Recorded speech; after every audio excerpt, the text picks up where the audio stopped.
قبلہ مفتی اعظم پاکستان حضرت علامہ مولانا مفتی محمد عبد القیوم ہزاروی رحمۃ اللہ تعالی علیہ ونور اللہ برکتہ قابل تقلید شخصیت ہیں، قابل ستائش ہیں، جانے زیبائش۔ کیوں؟ دیکھیں، آپ اگر بزنس مین بننا چاہتے ہیں تو سفر کا آغاز کرنے سے پہلے کسی ایسے بزنس مین کو ٹارگٹ کریں جو بزنس کر کے بزنس کی بلندیوں پر پہنچا، پھر آپ اس کے نقشے قدم پر چلیں، آپ کامیاب بزنس مین بنیں گے۔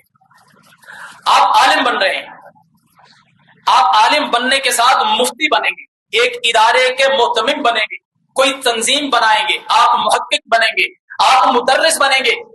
تو میرا مشورہ ہے کہ محقق بننے کے لیے، مدقق بننے کے لیے، مدرس بننے کے لیے، مصنف بننے کے لیے، شیخ الحدیث بننے کے لیے، شیخ التفسیر بننے کے لیے آپ ایک شخصیت کا انتخاب کر لیں، آنکھیں بند کر کے ان کے نقشے قدم پر چلیں، آپ کو کامیابی کی طرف نہیں جانا پڑے گا بلکہ کامیابی بڑھ کر آپ کے قدم چومے گی۔ اس ہستی کا نام ہے مفتی عبد القیوم ہزاروی۔